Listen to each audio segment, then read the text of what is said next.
اگر دو ظلم نہ کرتے بے غیرت شاید اتنا رسوا نہ ہو۔ کون سا ظلم؟ دیکھیں کہتے ہیں پہلا جرم امام حسین کی 4 سال کی بیٹی سکینہ کو اونٹ کے اوپر نہ باندھتے، اونٹ کے اوپر نہ باندھتے۔ دوسرا ظلم رباب کے 6 ماہ کے چاند کا سر قلم کر کے نیزے پہ سوار ہو جاتا۔ سکینہ ہوتی تھی اونٹ پہ، علی اصغر ہوتا تھا نیزے پہ، قافلہ گزرتا تھا بازاروں سے، اعلان ہوتا تھا باغی آگے پتھر مارو پتھر مارو۔ شہداء کے سر نوکے نیزہ پہ بلند تھے، انہوں نے سر قلم کر دیے تھے۔ دھاڑ کربلا میں سر نوکے نیزہ پہ سوار کر کے لوگ پتھر مارتے، علی اکبر کے سر کو بھی، حضرت عباس کے سر کو بھی پتھر مارتے، لوگ جناب قاسم کے سر کو پتھر مارتے۔ لیکن جب 6 مہینے کے بچے کے سر پہ نظر پڑتی نا، ایک مرتبہ کہتے رک جاؤ، یہ باغی نہیں مظلوم ہے، باغی نہیں مظلوم ہے۔ 4 سال امام حسین کی بچی کے پاس آ کے کہتے بتا تیرا جرم کیا ہے؟ اور 4 جتنی چھوٹی چھوٹی اولاد ہے بیٹھیوں والو اس در کو سمجھنا، جب کہتے نا بتا تیرا جرم کیا ہے، سکینہ دے کے کہتی میں اپنا بتاؤں یا اپنے بھائی کا؟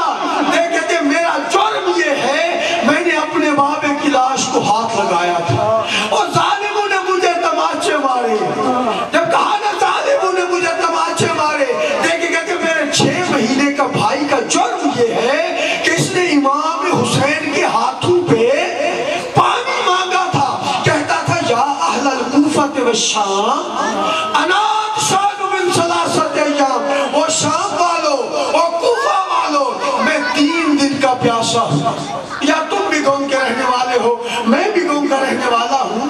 ہمارے ہاں جب بچے کو چھوٹے بچے کو پیاس لگتی ہے نا تو ماں اس کے منہ کے ساتھ گلاس نہیں لگاتی، پیالہ نہیں لگاتی، کیا کرتی ہے ماں؟ پیالے میں پانی رکھتی ہے، 2 انگلیاں اس میں ڈبو کے بچے کے منہ میں ڈالتی ہے، بچے کی پیاس بجھ جاتی ہے۔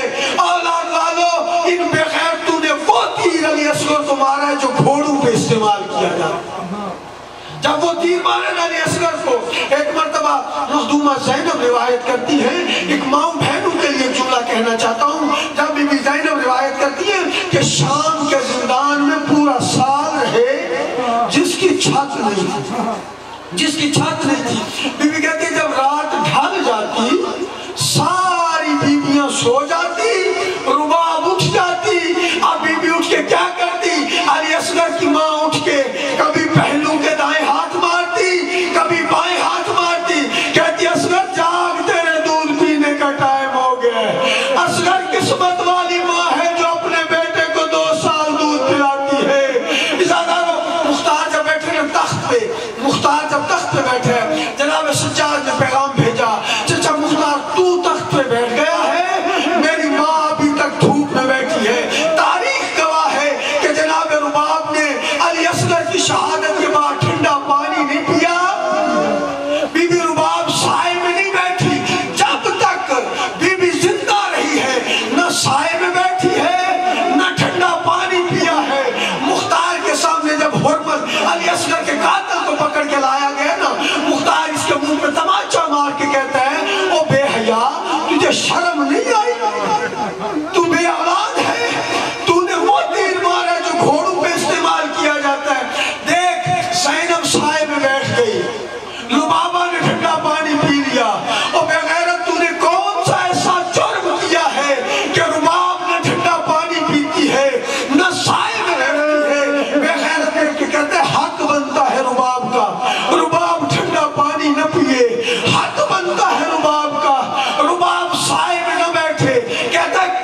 حضرکم اللہ، خدا سوائے غم مظلوم کی کوئی غم نہ دے۔ اولاد والو، ایک مرتبہ چل گیا تیر، چپ کر گیا سگیر، ہاتھوں پہ لہو کو لیا، ہاتھوں پہ لہو لیکن میرے مولا نے آسمان کی طرف پھینکنا چاہا۔ جب آسمان کی طرف پھینکنا چاہا نا، آواز آئی حسین میری طرف اس خون حق کو نہ پھینکی، اگر میری طرف آیا قیامت تک ایک قطرہ پانی کا زمین پہ نہیں آئے گا۔ مولا نے خون اٹھایا، زمین پہ پھینکنا چاہا، اس زمین سے آواز آئی حسین یہ خون حق ہمارے اوپر نہ پھینکنا، اس معصوم کا خون اگر اس زمین پہ گرا قیامت تک سبزہ نہیں اگے گا۔ حسین نے خون لیا، چہرے پہ ملا، آسمان کی طرف رخ کر کے حسین کہتے ہیں انکار آسمان کو ہے، راضی زمین نہیں، اصغر تیرے لہو کا ٹھکانہ کہیں نہیں، اصغر تیرے لہو کا ٹھکانہ کہیں نہیں۔ ازالہ روح ابا میں لیا علی اصغر تلاشو، چلے ہیں ماں کی طرف، جہاں ماں کھڑی ہے، ماں دیکھ کے کہتی ہے حوصلہ کر، سر اٹھا، میں حاجرہ نہیں، اور میں حاجرہ نہیں، اور میں نے تیرا سر بلند کرنے کے لیے تیار کر کے بھیجا تھا۔ ازالہ روح ماں کا حوصلہ دیکھیں، ایک مرتبہ چلے مولا لے کے علی اصغر کو ساتھ، ادھر بی بی رباب بھی ساتھ ساتھ زمین کربلا پہ علی اصغر کو دفن کرنا چاہتے ہیں۔ آپ جو دفن کرنا چاہتے ہیں نا، حسین نے قبر بنانا شروع کی۔ شریعت محمدی منع کرتی ہے باپ بیٹے کی قبر نہ بنائے، شریعت مصطفیٰ میں ہے باپ بیٹے کو قبر میں نہ اتارے۔ حسین دیکھتے ہیں میرا اللہ اپنی بے نیازی بھی دیکھ، میری غربت بھی دیکھ، اللہ میرا اب عباس جو مارا گیا ہے، میرا علی اکبر مارا گیا ہے، میرا قاسم مارا گیا ہے۔ ازالہ رو ایک مرتبہ جناب حسین نے قبر تیار کرنا شروع کی، قبر تیار ہو گئی، علی اصغر کی لاش کو اٹھایا، قبر میں رکھا، قبر میں رکھنے کے بعد ایک طرف سے حسین مٹی ڈال رہے ہیں، ایک طرف سے ماں مٹی ڈال رہی ہے، مٹی سینے تک آئی، ماں بھی مٹی ڈالتی رہی، حسین بھی مٹی ڈالتے رہے، گردن تک مٹی آئی، ماں بھی مٹی ڈالتی رہی، حسین بھی مٹی ڈالتے رہے۔ جب چہرے کی باری آئی ہے نا، اب مائیں مائیں ہوتی ہے، ایک مرتبہ کربلا کی طرف منہ پھیر کے کہتی ہے میرا اللہ میرے بیٹے کا مزاج بڑا نرم ہے، کربلا کی ریت بڑی گرم ہے، اللہ مجھ سے برداشت نہیں ہوتا۔ حسین نے علی اصغر کے چہرے پہ مٹی ڈالنے کے لیے ہاتھ آگے بڑھایا، ہاتھ پیچھے آیا، پھر ہاتھ آگے بڑھایا، پھر ہاتھ پیچھے آیا، جب نہیں نہ ڈال سکے تیسری مرتبہ مولا ہاتھ بڑھا کے مٹی ڈال کے کہتے ہیں اصغر اللہ کے حوالے، اصغر خدا کے حوالے۔ اللہ لعنت اللہ علی قوم الظالمین وسیعلم الذین اللہم صلی علی محمد وآل محمد یا محمود بحق محمد صلی اللہ علیہ وآلہ وسلم یا علی بحق علی علیہ السلام یا فاطر السماوات بحق فاطمة الزہرہ یا محسن بحق حسن علیہ السلام یا قدیم الاحسان بحق حسین علیہ السلام الہی بحق محمد و آل محمد حاجی عارف صاحب کی صف عذاب بچھائی کو اپنی بارگاہ میں قبول فرما۔ الہی بحق محمد و آل محمد اس کا ثواب حاجی صاحب کے جملہ مرحومین کو ایصال فرما۔ حاضرین و مومنین جو اس مجلس عزا میں تشریف لائے تمام کی حاجات شریع اپنی بارگاہ میں قبول فرما۔ جناب رباب کی اجڑی گود کا واسطہ جو کہ مومن مومنہ بے اولاد اسے اولاد نورین عطا فرما۔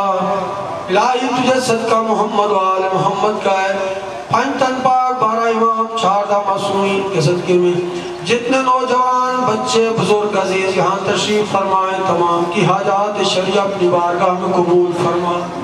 ان کے رزق میں عزت میں بخت میں اضافہ فرما۔ الہی بحق محمد و آل محمد ان کی حاجات شریع اپنی بارگاہ میں قبول فرما۔ الہی بحق محمد و آل محمد اس گاؤں پہ اپنی رحمتوں کا نزول فرما، اس گاؤں کو آپس میں اتفاق و اتحاد کے ساتھ رہنے کی توفیق عطا فرما۔ الہی بحق محمد و آل محمد صحیح معنوں میں معرفت آل محمد نصیب فرما، اس گھر پہ اپنی رحمتوں کا نزول فرما۔ الہی بحق محمد و آل محمد اس گھر سے ہر قسم کی آفات و بلیات کو دور فرما، ان تمام بھائیوں کو آپس میں اتفاق و اتحاد کے ساتھ رہنے کی توفیق عطا فرما۔ میرا اللہ تجھے واسطہ محمد و آل محمد کا حاجی صاحب اور ان کے اولاد کو صحیح مشن محمد و آل محمد کا عمل پیرا ہونے کی توفیق عطا فرما۔ الہی بحق محمد و آل محمد حاجی صاحب کی حاجات شریعت کی بارگاہ میں قبول فرما۔ جن جن صاحبان نے اس مجلس اعلیٰ میں جس حوالے سے حصہ ڈالا ہے ان کے رزق میں، عزت میں، وقت میں اضافہ فرما۔ قائم آل محمد وارث کعبہ امام مہدی علیہ السلام کا ظہور جلد از جلد فرما اور ہمیں ان کے جانثاروں میں شمار فرما۔ ربنا تقبل منا انک انت السمیع العلیم، آمین آمین یا رب العالمین برحمتک یا ارحم الراحمین۔